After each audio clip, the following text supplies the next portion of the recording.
Alors, ce jeudi était dans l'ensemble assez difficile pour moi dans le travail. D'abord avec un lever difficile, avec des rêves très riches qui reviennent du fait de ne plus prendre de benzodiazépine et pour ne pas le nommer le Temesta le soir. Donc une vie onirique assez grande qui doit influencer à mon avis beaucoup mon moral. Je suis très sensible à tout ce qui se passe au niveau extérieur. Et j'ai pu le voir aujourd'hui avec mon torticolis qui est passé par des phases de contractures douloureuses à des phases beaucoup plus relâchées.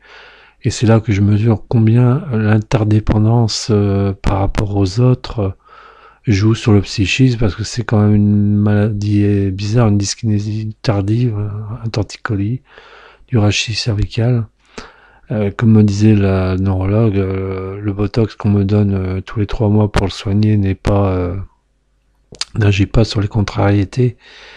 Et moi je mesure que tout bêtement, j'ai un baromètre tout près. C'est quand je suis contrarié, j'ai mal à mon cou et ça se manifeste par des douleurs musculaires assez fortes, plus ou moins fortes. Quelquefois elles sont très fortes, et puis il y a autour de moi du rire, des gens qui sourient, des gens qui me parlent. Hop, tout cela se détend tranquillement. Et c'est là que je me rends compte que c'est ma fragilité. Je la mesure aussi comme ça au niveau psychique. C'est du fait de dépendre beaucoup de l'environnement. On peut être un petit peu comme moi, une éponge, c'est-à-dire on ressent un peu inconsciemment qui est les choses qui sont tendues, mais d'une façon beaucoup plus importante. Et on sent un peu autour de soi ce qui est dur, ce que vivent les uns et les autres. Voilà, bon, au niveau de travail, c'était comme ça aujourd'hui. Demain, ça sera un autre jour. Mais je remarque quand même que j'ai beaucoup de difficultés le matin, et ça, il faudra que j'en parle à mon médecin. Parce que bon, j'ai baissé des doses de neuroleptiques, c'était en accord avec mon médecin, mais bon, je me rends compte qu'il y a une sorte de petite folie intérieure qui revient quand je suis dans le silence, des pensées un petit peu fantaisistes, pour ne pas dire délirantes, qui reviennent, mais que je critique assez facilement. Donc bon, ça passe, mais bon, c'est toujours un petit peu risqué de toucher au niveau des neuroleptiques, hein.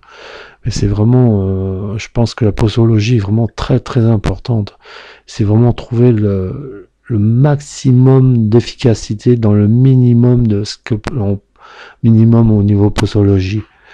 Moi, je suis descendu de 200 à 150 mg d'un antipsychotique, et je vois quand même une différence assez importante. Notamment au niveau de la fatigue, j'étais vraiment trop fatigué avec 200. Là, je le suis moins, mais il y a une recrudescence de pensée un petit peu fantaisiste, on va dire. Voilà, bon, c'était mon petit témoignage du jeudi. Sinon, pour rebondir sur d'autres choses, je pense beaucoup aux gamins, hein, qui vont reprendre l'école donc lundi et mardi. Et toutes les administratives dont je fais partie, nous, ça fait 2 semaines qu'on a déjà repris le travail. Et je pense que ce sera une bonne année. Je travaille dans un établissement scolaire où il y a de très nombreux élèves. Ça monte chaque année. Et cette année, ça devrait bien se passer pour moi, avec notamment toujours une première heure de surveillance au niveau des frigos. Les gamins viennent mettre leur manger pour ceux qui ne mangent pas au self. Et puis après une petite heure et demie à l'économa pour un peu seconder un peu tout le monde qui travaille à l'économa. Et puis d'après, une petite heure pour se reposer, le temps que je revienne chez moi. J'ai la chance d'habiter tout près. Et puis après, je suis parti pour 2 heures de badgeage avec tous les jeunes de 3, enfin des tout petits, de 3 ans jusqu'à 16-17 ans pour les plus grands, les prépas même. Et voilà. Bon, c'était pour souhaiter un bon courage avec quelques jours d'avance à tous les écoliers, des plus petits aux plus grands. Bonsoir.